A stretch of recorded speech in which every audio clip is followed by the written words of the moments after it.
పెళ్లి ప్రతి ఒక్కరి జీవితంలో లైఫ్ టైం గిఫ్ట్.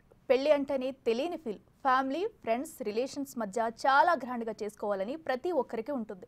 కొన్ని సందర్భాల్లో ఆ కోరికలు, ఆశలు ఆవిరైపోతాయి.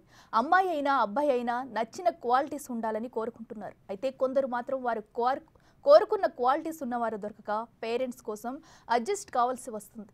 సేమ్ ఇలాంటి సిచ్యువేషనే ఏపీలో రిపీట్ అయింది. ఎన్నో ఆశలు పెట్టుకున్న 22 ఏళ్ల యువతికి తమ పేరెంట్స్ 42 ఏళ్ల వ్యక్తితో పెళ్లి కుదిర్చారు. దీంతో ఆ యువతి ఆవేదనకు అంతు లేకుండా పోయింది. గుండెలు పగిలేలా పెళ్లి పీటల మీదే కన్నీరు కార్చేసింది. సీన్ కట్ చేస్తే సినిమా అంతా రివర్స్ అయిపోయింది.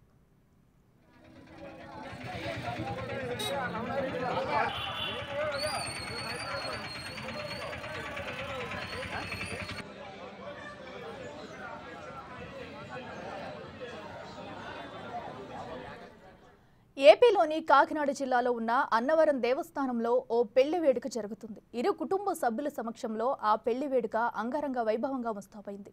ఆలయ ప్రాంగణంలోని పెళ్లి పీటలపై 22 ఏళ్ల యువతి 42 ఏళ్ల వ్యక్తితో కూర్చుంది. అంతా హ్యాపీగా జరుగుతున్న టైంలోనే అస్సలు ట్విస్ట్ ఏర్పడింది. పెళ్లి పీటలపై ఉన్న యువతి బాధతో ఒక్కసారిగా పోరిన ఏడ్చేసింది. గుక్క పట్టేలా ఏడుస్తూ కనిపించేసరికి అక్కడున్న స్థానికులు, భక్తులు గమనించారు.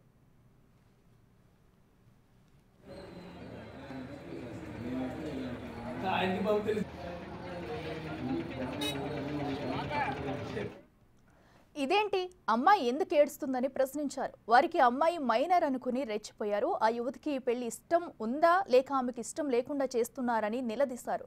దీంతో వెంటనే ఆ అమ్మాయి రియాక్ట్ అయింది. అయితే తనకు ఇష్టం లేని పెళ్లి చేస్తున్నారని ఆవేదన వ్యక్తం చేసింది. దీంతో ఆ పెళ్లి వేడుకను భక్తులు, సిబ్బంది అడ్డుకున్నారు. తర్వాత పోలీసులకు ఫిర్యాదు చేయడంతో వారిని స్టేషన్కు తీసుకెళ్లి విచారించారు. ఫైనల్లీ ఆ మ్యారేజ్ ఆగిపోయింది. అమ్మాయి కూడా హ్యాపీగా ఫీల్ అయింది. పెళ్లి పెద్దలు పిల్లగాని తల్లిదండ్రులకు కౌన్సిలింగ్ ఇవ్వడంతో అక్కడి నుంచి వెళ్లిపోయారు.